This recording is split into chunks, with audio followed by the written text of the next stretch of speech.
Aloha everyone, and thank you for watching. In this presentation, I'm going to explain the personalization principle in multimedia learning, which is discussed in greater detail in Section 4, Chapter 13 of Richard Meyer's 2009 book on multimedia learning, as well as looking at the preliminary research on the voice and image principles discussed in that chapter.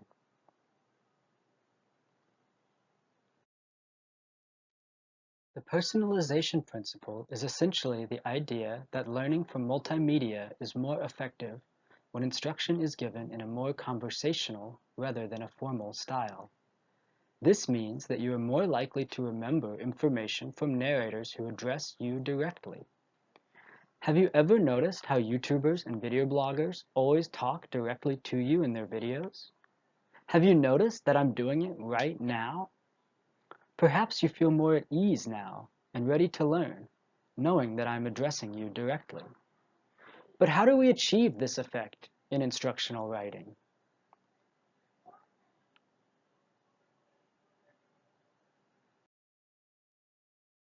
This conversational effect can be achieved through using first and second person pronouns like I, you, and we in instructional writing to make the words feel more direct and conversational, as if communicating with a real person.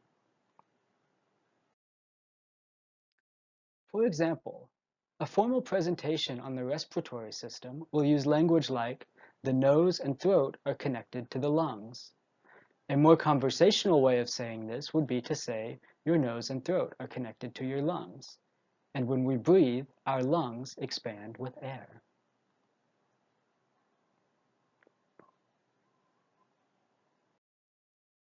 So why does this work?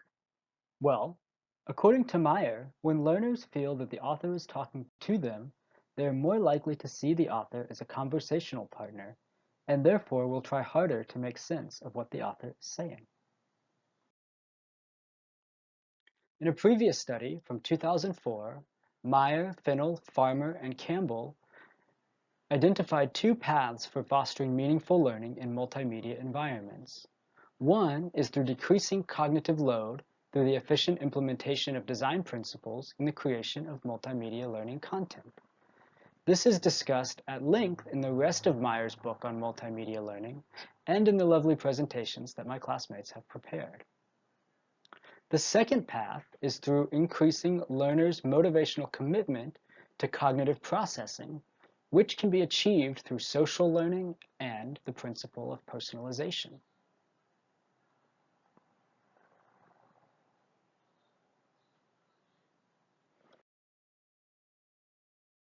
This is especially important in online and distance learning, which can make learners feel isolated. A friendly narrative voice can make the learner feel less alone and activate the benefits of social learning.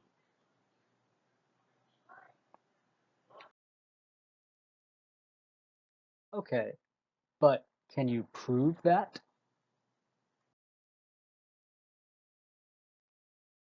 Yes, actually, we can. In Meyer's book on multimedia learning, the author describes a series of experiments in which,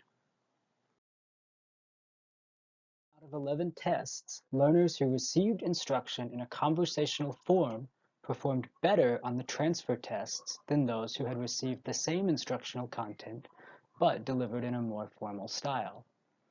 The tests showed a median effect size of 1.11, which is strong evidence in favor of the principle of personalization.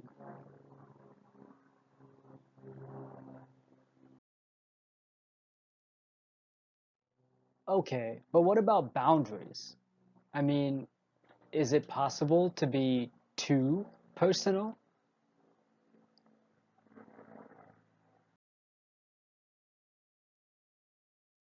Yes, actually, it is.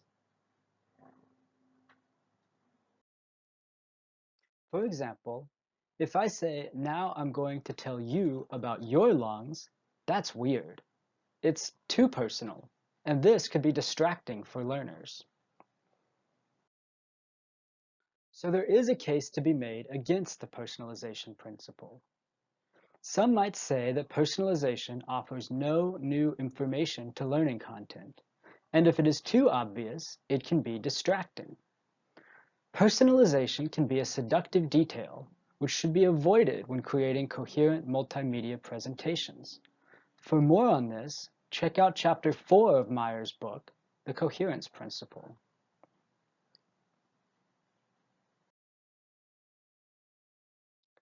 There is, however, a strong case to be made for the personalization principle, and it is grounded in social agency theory. We can see this if we think about how social cues prime deeper learning. Think about instructional messages with social cues. These will activate the social response, which in turn increases cognitive processing and increases the quality of the learning outcome. Now let's think about how a lack of social cues does not prime deeper learning. Instructional messages without social cues, there's no activation of the social response and no increase in active cognitive processing, leading to no increase in quality of learning outcomes. The social response inspires learners to try harder, which improves learning outcomes. A narrator's voice or conversational style even makes learners accept a computer as a learning partner, activating the social response in online and distance learning. So what does this mean for the future? Well, it means that instructional designers should be conscious of social considerations when designing multimedia instruction. While too much personalization can be distracting, the right amount can be very motivating and improve learning outcomes. Meyer outlined some questions that he hoped would guide future research into the full potential and limitations of the personalization principle. Namely, how much personalization is appropriate? What kind of personalization is appropriate? And under what conditions is personalization appropriate? For example, is the personalization principle still effective with experienced learners? Is personalization still effective when the learners are not native speakers of the instructional delivery language?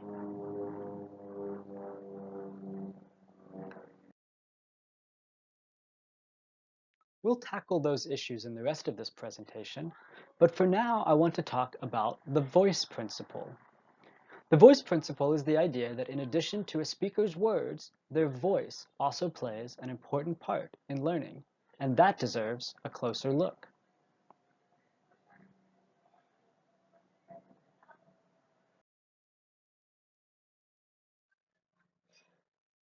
Meyer's attitudes towards the voice principle can be summed up in these two quotes.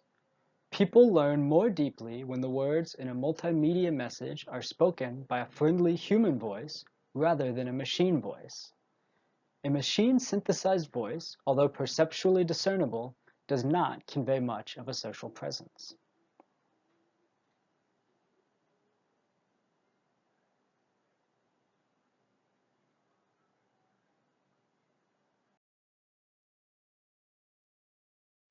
In 3 out of 3 studies, better learning outcomes were observed when instruction was given in a friendly human voice rather than a machine voice. These tests showed a median effect size of 0.78, but these tests were very preliminary. For that reason, Meyer states that more research is needed for the future. The reason for that is that the voice principle is much more complicated than simply human versus machine. There are many other aspects of human voice, such as accent and emotional tones, which can affect learning outcomes. Further research is needed to determine the full potential and limitations of the voice principle. Some questions for future research are, how much of a difference do accent and emotional tone make in learning outcomes? What does that mean for learners receiving instruction in a second language? Do people prefer to receive instruction from someone who sounds like them? And will artificial voice technology ever progress to the point where human learners won't notice it?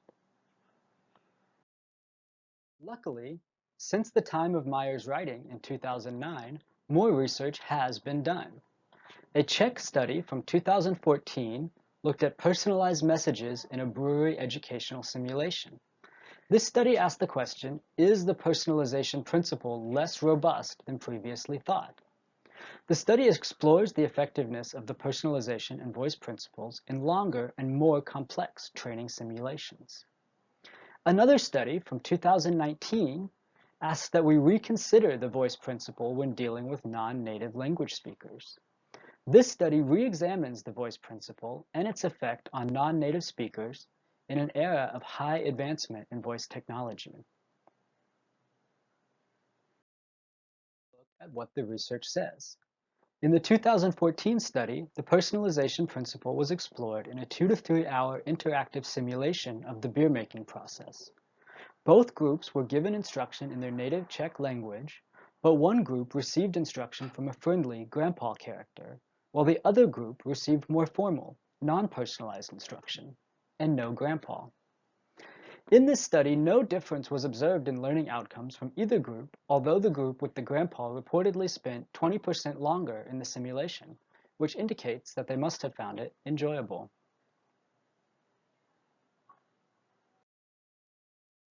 The 2019 study explores the fact that technological advancements have now been made in artificial voice, which perhaps make it comparable to a human voice, and what that might mean for non-native speakers of the instructional language.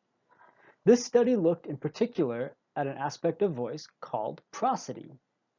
In linguistics, prosody is the rhythm, stress, and intonation of speech used for conveying meaning and emotion. The research focused on a comparison between two human voice characteristics, high prosodic and low prosodic, against the modern computer voice. The researchers found that non-native speakers of the instructional language strongly preferred the low prosodic human voice, though no significant difference was observed in learning outcomes from either group. This shows that the human voice is in fact quite complicated, and as always, more research is needed. Now let me ask you something. This whole time that I've been talking about the findings of this study, did you find that you were in fact distracted by this happy elderly woman enjoying herself amongst these orange flowers? That is because she is a seductive detail. And while this is a gorgeous picture that really fits with the color scheme of the overall presentation, it really doesn't add anything to the instructional content, and for that reason, perhaps should not have been included. Which brings us to our next topic.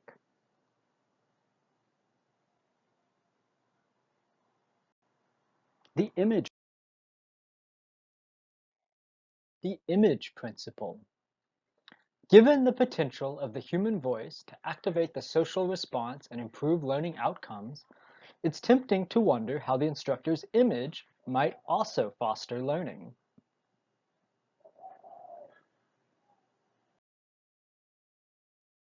Apparently, not very much. Preliminary studies cited in Meyer's book show that little benefit is gained from having the instructor's image on the screen, and that it may actually lead to split attention. For example, if I turn my webcam on and start talking to you, you might have trouble knowing whether you want to focus on me and my hand gestures or the text on the screen. The instructor's image should probably only be included if the instructor is modeling some kind of body language or teaching a physical technique.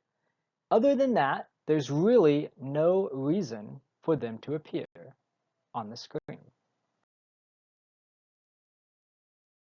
To sum up, what we have learned from this chapter of Meyer's book is that the personal is practical. Multimedia learning is more effective and produces better learning outcomes when it is personalized. This can be achieved through a conversational tone and the use of human voice, although there is still more research needed in this area. Images can also be helpful, but should be used sparingly and only when they serve the learning goals. Thank you for watching, and please have a look at my Works Cited page.